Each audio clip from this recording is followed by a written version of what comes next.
உலக மக்கள் அனைவருக்கும் என்னுடைய அன்பு வணக்கம்.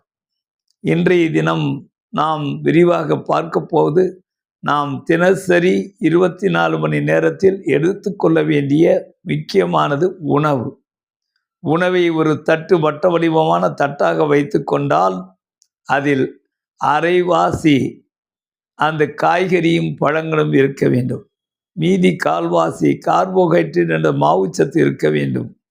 இன்னொரு கால்வாசி மீன், இறைச்சி, சிக்கன் போன்ற புரோட்டீன் வகை அவைகளை எடுத்துக்கொள்வது, அது நான்வெஜ்ஜாக இருந்தாலும் சரி, வெஜ்ஜாக இருந்தாலும் சரி, புரதச்சத்து. அதற்கு அடுத்தது 24 மணி நேரத்திலே 2 முதல் 3 லிட்டர் தண்ணி குடிக்குவதற்கு water content, hydration very very important. அதற்கு அடுத்தார் போன்ற மனதை அமைதியாக வைத்துக் கொள்ளுங்கள். உடற்பயிற்சி என்ற வகையிலே தினசரி காலையில் 4 கிலோமீட்டர், மாலையில் 4 கிலோமீட்டர், ஆக மொத்தம் ஒரு நாளைக்கு 8 மணி நேரம் தூங்க பழகிக்கொள்ளுங்கள். 8 கிலோமீட்டர் நடக்க பழகிக்கொள்ளுங்கள்.